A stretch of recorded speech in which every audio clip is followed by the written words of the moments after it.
24 घंटे का बैन खत्म होने के बाद बारासात में बीजेपी पर बरसी सीएम ममता बनर्जी। कहा, मेरे खिलाफ सारी एजेंसियों का हो रहा इस्तेमाल।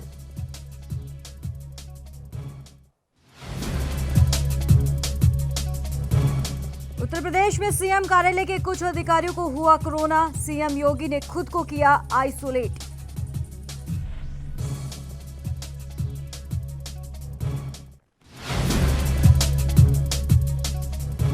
महाराष्ट्र में कोरोना महामारी का प्रकोप जारी। उद्धव सरकार ने राज्य में लगाया नाइट कर्फ्यू। अगले 15 दिनों तक कई सेवाओं पर रहेगी रोक।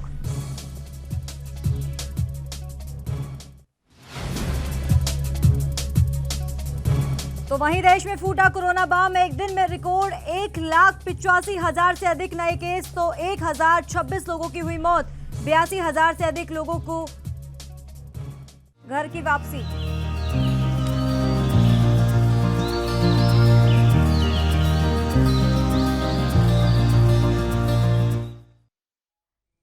नमस्कार, भारत के इस खास बुलेटिन में आपका स्वागत है और मैं हूं आपके साथ करिश्मा भारद्वाज और आप देख रहे हैं एएनबी न्यूज। बुलेटिन के आगाज से पहले इस वक्त की बड़ी और अहम खबर की तरफ रुख कर लेते हैं। बड़ी खबर, देश में हुआ कोरोना का महाब्लास्ट।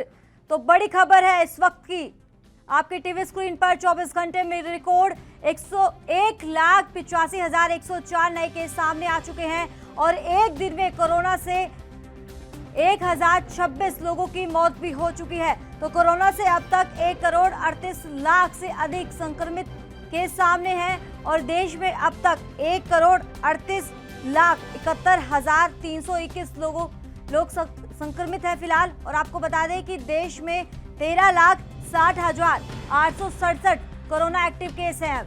देश में 24 घंटे में 82,231 लोग ठीक होकर अपने घर भी वापस जा चुके हैं। तो देश में अब तक 1,23,32,688 मरीज ठीक हो चुके हैं। तो बड़ी खबर है आपके टीवी स्क्रीन पर। देश में कोरोना का महाब्लास्ट है। तो लगातार देश में कोरोना ने अपना पैर पसारना शुरू कर दिया है। एक के बाद ऐसे रिकॉर्ड तोड़ केसेस सामने आ रहे हैं। फिलहाल अब आपको ये बताते चले कि एक दिन में कोरोना से 1,026 लोगों की मौत भी हो चुकी है। कहीं ना कहीं ये आंकड़े डराने वाले हैं और 1,38,00,000 से अधिक संक्रमित हैं अब तक। तो देश में अब तक 1,38,71,321।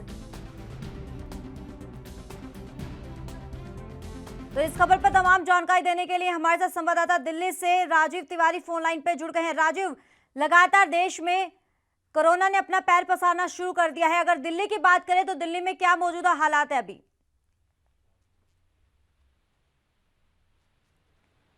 राजीव, आवाज मिल पा रही है आपको? जी। तो राजीव, जिस तरीके से लगातार देश में कोरोना ने अपना पैर पसारना एक बार फिर से शुरू कर दिया है और अगर मौतों के आंकड़ों की बात करें तो मौतों के आंकड़ों में भी लगातार इजाफा हो रहा है। फिलहाल दिल्ली की स्थिति क्या है? देखिए, बिल्कुल बता रहे हैं दिल्ली के अंदर कोरोना की जो स्थिति है वो बिल्कुल कहीं ना कहीं बढ़ती चली जा रही है।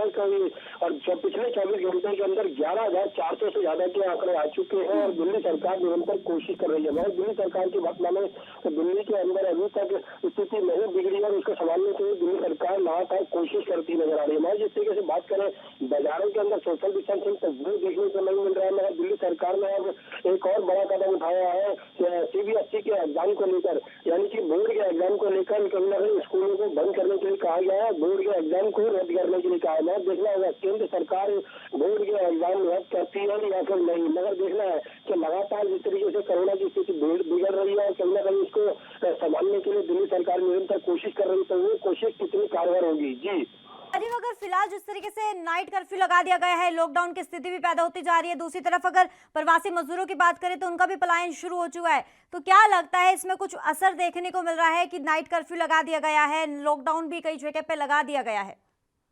देखिए, बिल्कुल सही कहा आपने। यहाँ पर बात करें दिल्ली के अंदर की स्थिति की, तो दिल्ली के अंदर की स्थिति बिल्कुल खराब होती चली जा रही है। यहाँ तक कि जो प्रवासी मजदूर जो दिल्ली छोड़कर पहले चले गए थे वो वापस दिल्ली में आ गए थे, मगर अब कहीं ना कहीं दोबारा से पलायन शुरू हो चुका है और लगातार दिल्ली के अंदर से पलायन करते हुए नजर आ रहे हैं। मगर जिस तरीके से लगातार स्थिति बिगड़ रही है उससे साफ जाहिर है कहीं ना कहीं लॉकडाउन की स्थिति बनती हुई नजर आ रही है और इसी के मद्देनजर रखते हुए दिल्ली सरकार निरंतर कोशिश करती नजर आ रही है, जनता से अपील भी कर रही है कि कोरोना की महामारी चल रही है और कहीं ना कहीं लोग वैक्सीन लगवाएं और कहीं ना कहीं सोशल डिस्टेंसिंग और मास्क का यूज करें। मगर जिस तरीके से लापरवाही देखने को मिल रही है और लगातार कोरोना के आंकड़े में इजाफा हो रहा है, उससे साफ जाहिर है कहीं ना कहीं दिल्ली के अंदर भी स्थिति बिगड़ती नजर आ रही है। जी राजीव, अगर अस्पतालों की बात करें तो कहीं ना कहीं अब जिस तरीके से आंकड़े लगातार इसमें इजाफा होता नजर आ रहा है, तो कहीं ना कहीं डॉक्टरों की अब दोहरी चुनौती सामने आ गई है। तो डॉक्टरों का क्या कुछ कहना है, क्योंकि डॉक्टर भी लगातार लोगों से अपील कर रहे हैं।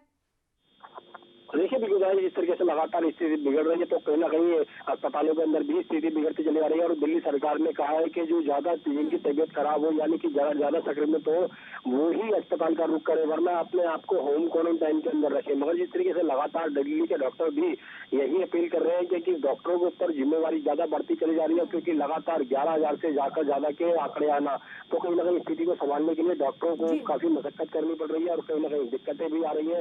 मगर जिस तरीके से लगातार केंद्र सरकार अब दिल्ली सरकार मिलकर काम करने की कोशिश कर रही है और कहीं ना कहीं जनता को राहत देने की कोशिश की जा रही है, तो सही दिल्ली सरकार ने भी कहीं ना कहीं जनता से अपील किया कि वैक्सीन जो है यानी कि 45 साल से ऊपर के लोग जो है वो वैक्सीन का टीका लगवाएं और कहीं ना कहीं कोरोना जैसी महामारी से निजात पा सके। मगर जिस तरीके से बात करें 45 साल से नीचे के लोगों के लिए अभी तक वैक्सीन उपलब्ध नहीं कराई गई है और दिल्ली सरकार का कहना है कि वैक्सीन कुछ ही समय तक के लिए उनके पास रह गई है। मगर देखना होगा केंद्र सरकार वैक्सीन की डोज कितनी पहुंचा पाएंगे कि दिल्ली राज्य सरकारों को, और राज्य सरकार 45 साल से नीचे के लोगों के लिए वैक्सीन कब उपलब्ध करवाएंगे। जी चलिए, बहुत बहुत शुक्रिया राजू तिवारी तमाम जानकारी देने के लिए। तो इस वक्त की बड़ी खबर आपके टीवी स्क्रीन पर है, जहां देश में एक बार फिर से कोरोना का महाब्लास्ट हुआ है। तो 24 घंटे में 1,85,104 नए केस सामने आ चुके हैं, जो बेहद ही डराने वाले हैं। तो रुक कर लेते हैं अगली खबर का। देश में कोरोना वायरस महामारी की दूसरी लहर के भयानक तेजी पकड़ने के बावजूद केंद्र सरकार की बड़े पैमाने पर लॉकडाउन लगाने की योजना नहीं है। दरअसल आपको बता दें कि केंद्रीय वित्त मंत्री निर्मला सीतारमण ने मंगलवार को विश्व बैंक के अध्यक्ष डेविड मालपास के साथ वर्चुअल बैठक में स्पष्ट किया कि सरकार बड़े पैमाने पर लॉकडाउन नहीं लगाने जा रही है और सिर्फ स्थानीय कंटेनमेंट के जरिए महामारी से निपटने की योजना है। और इसके साथ ही उन्होंने कहा कि महामारी की दूसरी लहर से निपटने के लिए भारत की तरफ से उठाए जा रहे कदमों का ब्यौरा विश्व बैंक प्रमुख के साथ साझा किया है और इनमें जांच, तलाश, उपचार, टीकाकरण और उचित कोविड-19 व्यवहार की 5 स्तंभ वाली योजना भी शामिल है। यूपी गेट पर तीनों कृषि कानूनों के विरोध में चल रहे आंदोलन का नेतृत्व करने वाले भारतीय किसान यूनियन के राष्ट्रीय प्रवक्ता राकेश टिकैत को एक युवक ने फोन पर यह धमकी दी है। जानकारी के मुताबिक आपको बता दें, व्हाट्सएप पर मैसेज भेजकर अभद्रता किया जा रहा है और इस बारे में भाकियू के एक सदस्य की ओर से कौशाम्बी थाने में शिकायत भी दी गई है। बता दें आपको ये भी कि पुलिस ने रिपोर्ट दर्ज कर मामले की जांच शुरू कर दी है। लोनी निवासी विपिन कुमार भारतीय किसान यूनियन के सदस्य हैं। उन्होंने पुलिस को दी तहरीर में बताया है कि करीब 1 महीने से भाकियू प्रवक्ता राकेश टिकैत को एक मोबाइल नंबर से कॉल आ रही है। कॉल करने वाला गाली गलौज कर रहा है, विरोध करने पर जान से मारने की भी धमकी दे रहा है।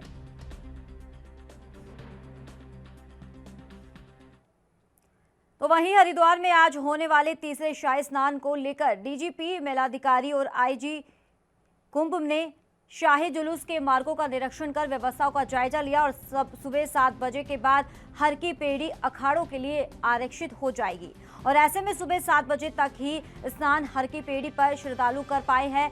आपको ये भी बताते चले कि इसी दौरान डीजीपी अशोक कुमार ने कहा कि शाही स्नान के दौरान किसी भी श्रद्धालु और स्थानीय नागरिक को कोई परेशानी नहीं होने दी जाएगी।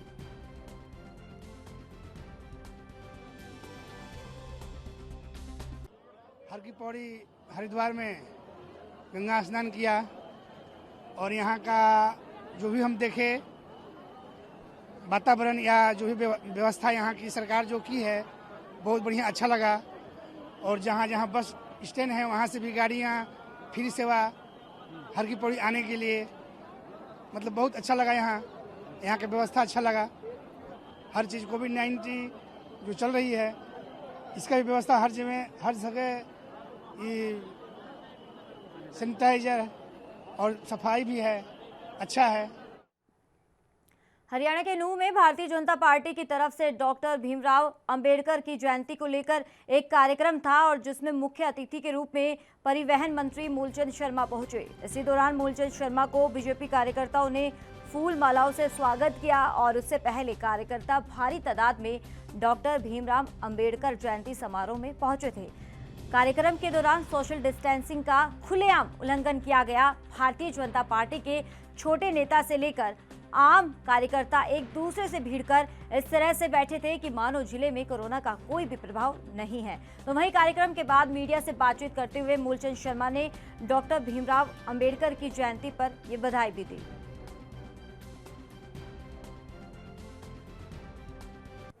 बाबा साहब डॉक्टर भीमराव अम्बेडकर की 130वीं जयंती मेवात में भारतीय जनता पार्टी के लोगों ने सभी ने मिलजुल कर और 36 बिरादरी के लोगों ने बढ़ चढ़कर सामाजिक धार्मिक संगठन सब ने भाग लिया और हम सब लोग डॉक्टर साहब के जन्मदिन की बहुत बहुत बधाई, बहुत बहुत मुबारक। और ऐसे महान सुधारक डॉक्टर साहब थे जिनके संविधान से हम सब लोगों को जो उनसे मिला है, लाभ मिला है, गरीब अमीर व्यापारी कर्मचारी सब डॉक्टर साहब की देन है और हमको संविधान पर चलते हुए उनके मार्गदर्शन में हम सब लोग चलेंगे।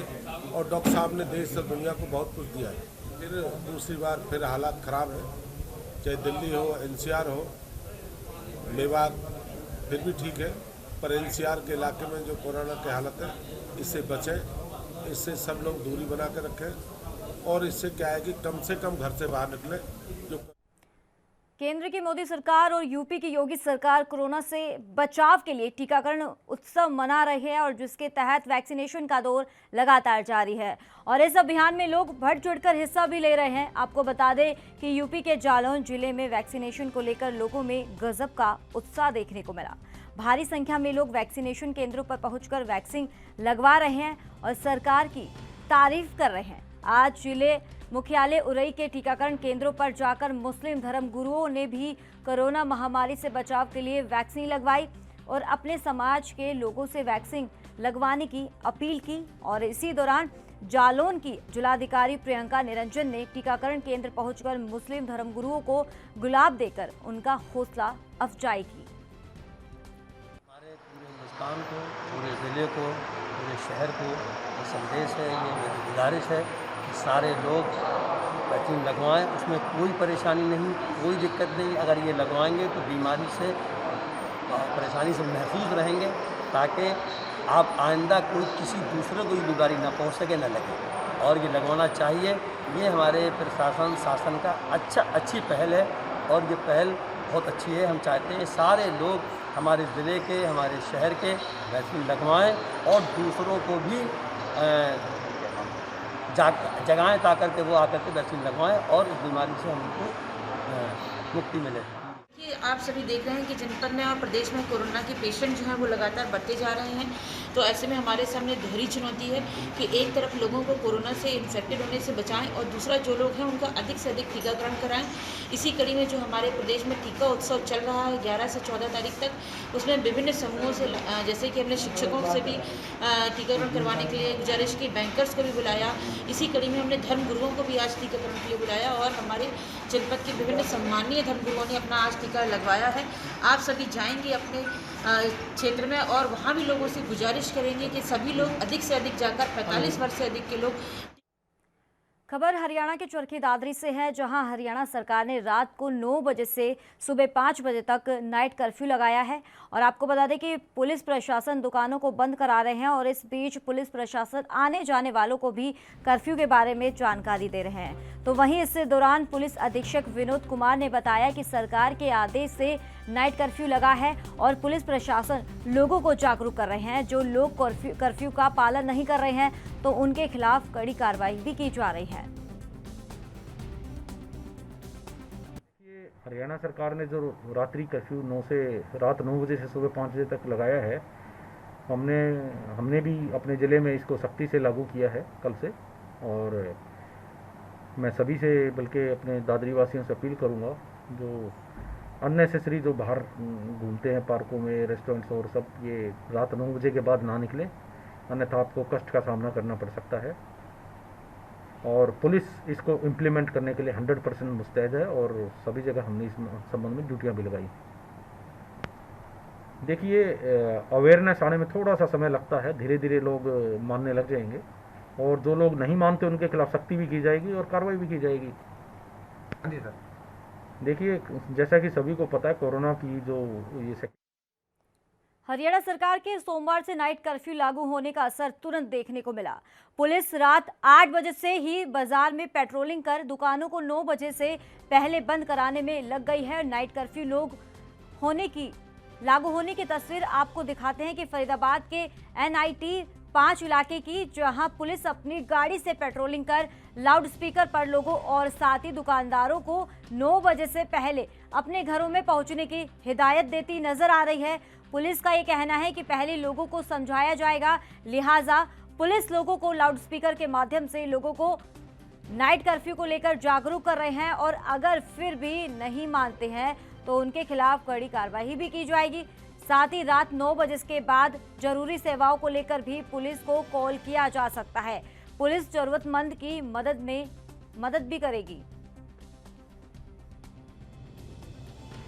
आज हरियाणा सरकार द्वारा आदेश जारी किए गए हैं कि भाई कोरोना महामारी जो है अब दोबारा से बढ़ती जा रही है, इसलिए रात्रि 9 बजे से सुबह 5 बजे तक नाइट कर्फ्यू के आदेश दिए गए हैं। जैसे ही शाम को आदेश आए हैं, हमने तुरंत अपनी 3-4 टीमें बनाकर अपनी PCR से, राइडर से और SHO मोबाइल में मैं खुद हूँ, लोगों को मैं तभी से जागरूक कर रहा हूँ और उनको सरकार के आदेशों के बारे में सूचित किया गया है। और जैसा कि उन आदेशों का अमल भी दिख रहा है, मार्केट में दुकानदार भाई अपने आप ही टाइम होने के बाद दुकानों को बंद करें। तो ये नाइट कर्फ्यू में अगर कोई बीमार है और उसे टैक्सी नहीं मिल पाती है या कोई और दिक्कत होती है तो किस तरह से पुलिस उसका सहयोग करेगी? ये मैंने स्पेशल वो किया है कि नाइट कर्फ्यू में अगर किसी को एम्बुलेंस नहीं मिलती या किसी के पास गाड़ी नहीं है, उसको टैक्सी वगैरह नहीं मिलती, तो वो अगर हमें सूचना मिलती है तो हम उसके लिए एम्बुलेंस अरेंज करके या अपनी पर्सनल गाड़ी से किसी भी तरह से उसको हॉस्पिटल पहुंचाएंगे, मेडिसिन दिलाएंगे। लोगों से क्या अपील करना चाहेंगे? लोगों से मेरी यही अपील है कि सरकार के आदेशों की पालना करें, 9 बजे के बाद अपने घर में रहें और मास्क का प्रयोग करें, सैनिटाइजर का यूज़ करें और भीड़ भाड़ वाले एरिया में जाने से बचें।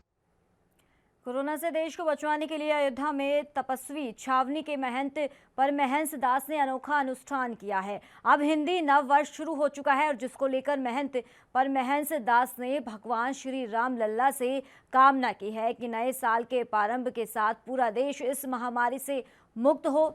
और आपको बता दें कि छावनी के महंत परमहंस दास ने रामघाट क्षेत्र तपस्वी छावनी से लेटकर प्रणाम करते हुए मुख्य मार्ग होते हुए हनुमानगढ़ी के रास्ते श्री राम जन्मभूमि में विराजमान श्री राम लल्ला का दर्शन पूजन किया।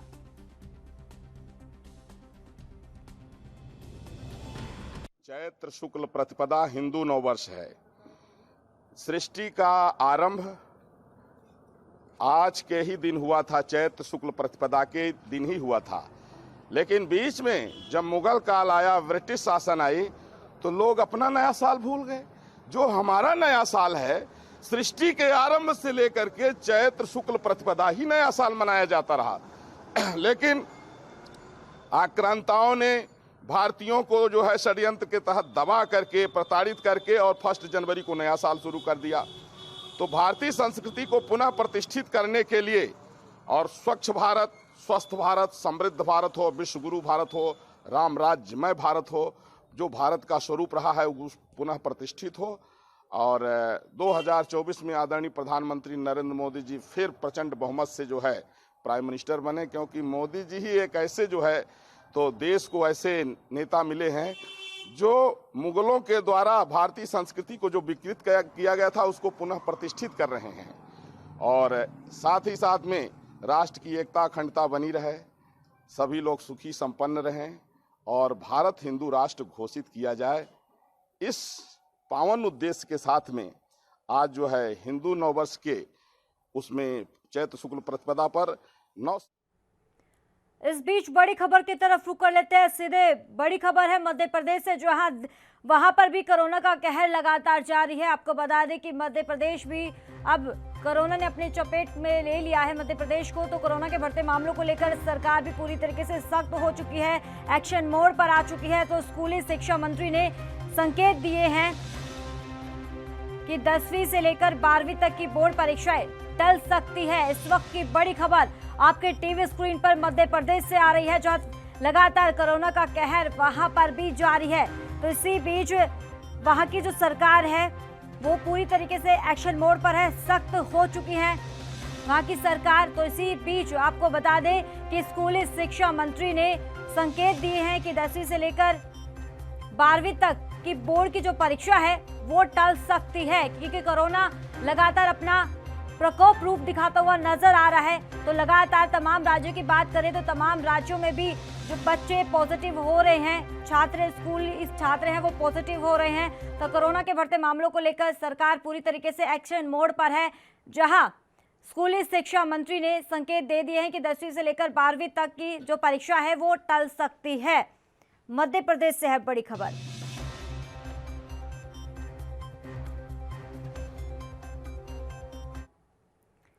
तो वहीं कोरोना संक्रमण के बढ़ते मामलों के मद्देनजर छत्तीसगढ़ में प्रशासन ने मरीजों की सुविधा का ख्याल करते हुए तैयारियों को लेकर कमर कस ली है और इसी के मद्देनजर रामपुर में इंडोर स्टेडियम को कोविड केयर सेंटर के तौर पर बदल दिया गया है। जी हां, आपको बता दें कि नगर निगम और रायपुर स्मार्ट सिटी लिमिटेड की ओर से रायपुर में इंडोर स्टेडियम में 370 बेड वाले कोविड अस्पताल का निर्माण किया गया है और छत्तीसगढ़ में कोरोना के बढ़ते मामलों को देखते हुए रायपुर इंडोर स्टेडियम को कोविड अस्पताल के रूप में तैयार किया गया है। रायपुर नगर निगम कमिश्नर ने इस बारे में जानकारी देते हुए ये कहा है कि मुख्यमंत्री द्वारा निर्देश दिए गए थे कि इंडोर स्टेडियम को ऑक्सीजन सुविधा के साथ ही तैयार किया जाए और इसी के मद्देनजर हमने 370 बेड की सुविधा तैयार कर ली है। गौर हो कि छत्तीसगढ़ में कोरोना संक्रमितों की संख्या में लगातार बढ़ोतरी हो रही है और कोरोना संक्रमण को रोकथाम के लिए राजधानी रायपुर सहित कई जिलों में लॉकडाउन लगाया गया है। साथ ही दूसरे राज्यों की अगर बात करें तो छत्तीसगढ़ में आने वाले यात्रियों के लिए 72 घंटे की RT-PCR की कोरोना रिपोर्ट नेगेटिव दिखाने को अनिवार्य कर दिया गया है।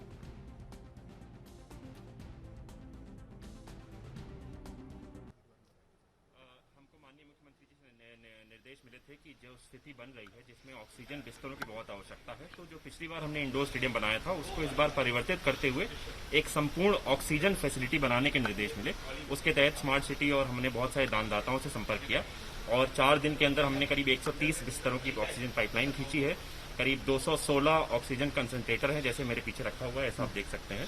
इस तरह ये पूरी एक फैसिलिटी डेवलप की गई है जो 370 बिस्तर की है, जिसमें जैसे मैंने बताया करीब 200 ऑक्सीजन कंसंट्रेटर होंगे और 130 ऑक्सीजन पाइपलाइन होंगी और करीब 70 सामान्य बिस्तर भी होंगे।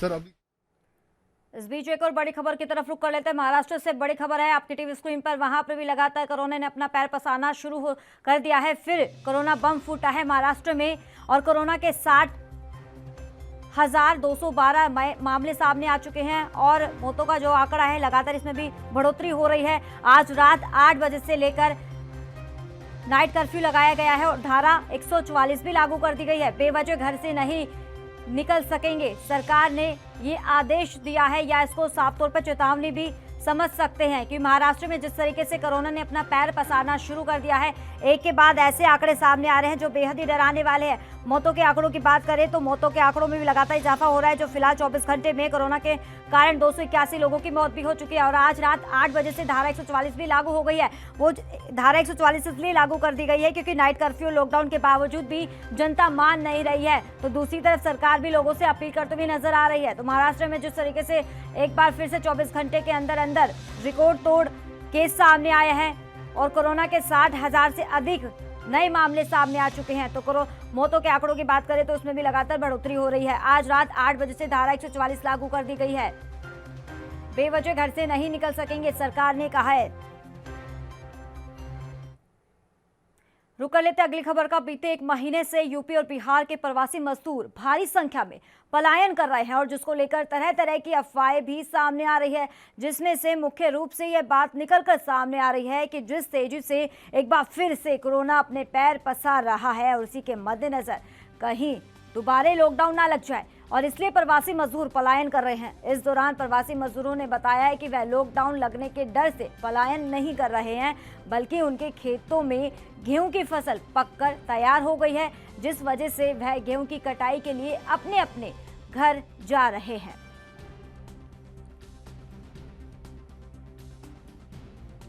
कना काटना है जी।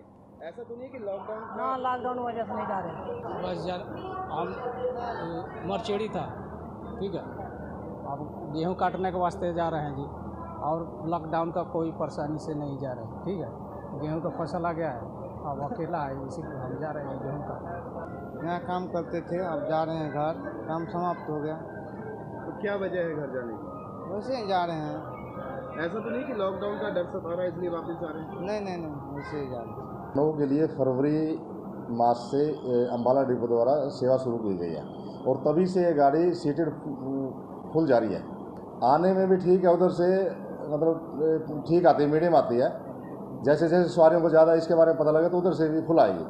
नहीं, हमें कोई ऐसी स्थिति मालूम नहीं। तो कल से नवरात्रों की शुरुआत हो चुकी है, लेकिन कोरोना के चलते इस बार मंदिरों में बहुत कम श्रद्धालु देखने को मिल रहे हैं। हरियाणा के अंबाला शहर की अगर बात करें तो प्रसिद्ध महाकाली मंदिर की बात करें इस दौरान, तो पिछले बार की इस तरह इस बार भी भक्तों में ज्यादा उत्साह नहीं देखने को मिला। वहीं कोरोना संक्रमण के बढ़ते हुए मामलों को देखते हुए स्वास्थ्य विभाग ने नवरात्रों के दौरान अहम गाइडलाइंस जारी की है, जिसकी जानकारी देते हुए अंबाला के सिविल सर्जन ने बताया कि नियमों की अवहेलना करने वालों पर सख्त कार्रवाई की जा रही है।